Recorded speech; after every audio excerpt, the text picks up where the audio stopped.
पिछले भाग में आपने देखा कि अब्दुल और रजिया कैसे उस रहस्यमयी तस्वीर में कैद हो गए थे। एक और उनका बेटा जुनैद तस्वीर के बाहर खड़ा बेतहाशा रो रहा था, क्योंकि अब उसके माँ बाप के अलावा इस दुनिया में उसका कोई नहीं बचा था। जुनैद खंडहर से निकलकर अपने घर की ओर लौट रहा था। रास्ते में वही भयानक जंगल था और इसी जंगल में चलते चलते वो रास्ता भटक गया। अब वो एक ऐसी जगह पहुंच चुका था जो बेहद डरावनी और खौफनाक थी। चारों ओर अजीब अजीब डरावनी आवाजें गूंज रही थीं। तभी जुनैद अचानक रुक गया। उसे लगा जैसे कोई उसका पीछा कर रहा हो। उसने पीछे मुड़कर देखा, पर वहां कोई नहीं था। वो फिर से आगे बढ़ा, पर अब उसे साफ महसूस हुआ कि कोई डरावना चेहरा उसके बेहद पास आ चुका है। जुनैद घबराया, फिर से पीछे मुड़ा, लेकिन वहां अब भी कोई नहीं था। इसी दौरान जुनैद की नज़र एक टूटी फूटी झोपड़ी पर पड़ी, जहां से एक हल्की सी चिराग की रोशनी बाहर आ रही थी। डरते डरते वो उस झोपड़ी के पास पहुंचा। अंदर कोई नहीं था। तभी उसे बाहर से किसी के आने की आहट सुनाई दी। जुनैद डर गया और बाहर निकलने ही वाला था कि एक बूढ़ा आदमी अचानक उसके सामने आ खड़ा हुआ। बच्चे, तुम कौन हो और इस खौफनाक जंगल में क्या कर रहे हो? क्या तुम्हें डर नहीं लगता? जुनैद ने रोते हुए उस बूढ़े आदमी को सब कुछ बता दिया। मेरे माँ बाप उस तस्वीर में कैद हो गए हैं। बच्चे, वो तस्वीर श्रापित है। वो हर उस इंसान को अपना शिकार बना लेती है जो उसके रहस्य को जानने की कोशिश करता है। और उस खंडहर में कुछ ऐसे राज छिपे हैं जिन्हें जाने बिना उस तस्वीर को श्राप मुक्त नहीं किया जा सकता। कौन से राज बाबा? क्या आप जानते हैं? बताइए ना।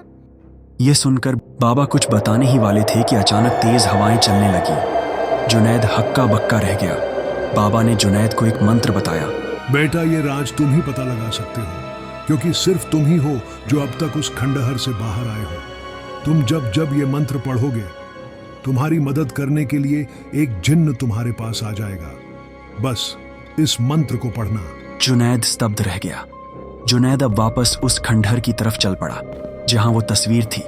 रात और भी गहरी होती जा रही थी, पर मन में एक सवाल था, इस रहस्य को कैसे जाना जा सकता है?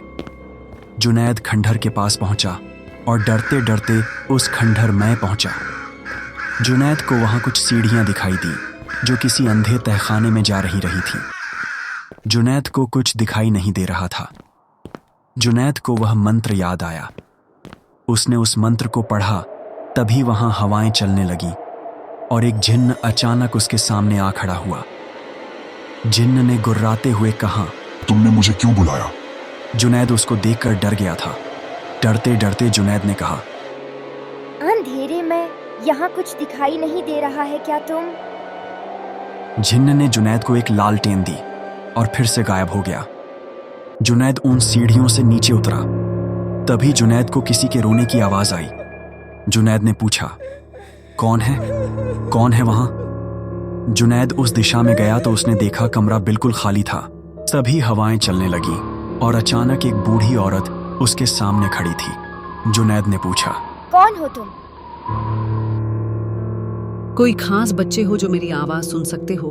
शायद तुम ही हो जो इस खंडहर के श्राप को तोड़ सकते हो। कैसा श्राप? कुछ वक्त पहले यहाँ एक राजा रहता था। वह राजा एक जादूगर था।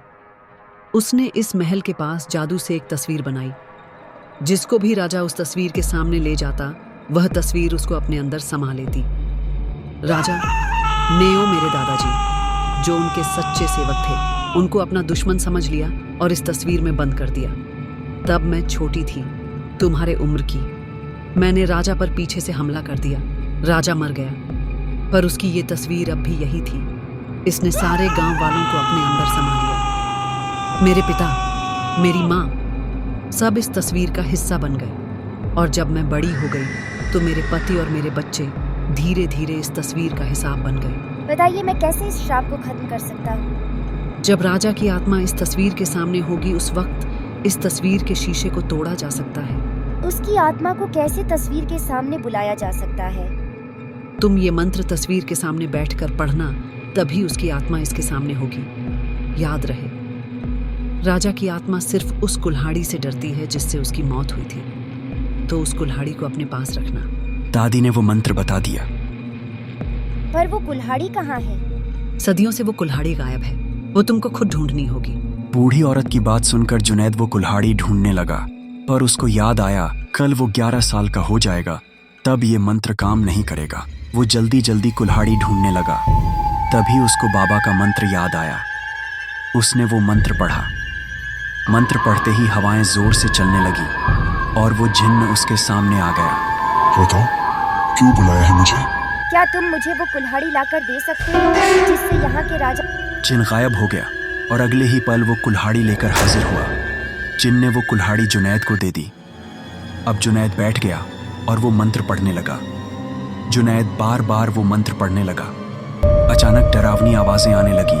जुनैद को डर लग रहा था। आवाजें और भी तेज होते गई। फिर अचानक राजा की आत्मा जुनैद के सामने खड़ी थी। वो गुस्से में थी। वो जुनैद पर हमला करने के लिए आगे बढ़ी। जुनैद जल्दी से उठा और एक जोर का वार उस तस्वीर पर किया। शीशा टूट गया और राजा की आत्मा गायब हो गई।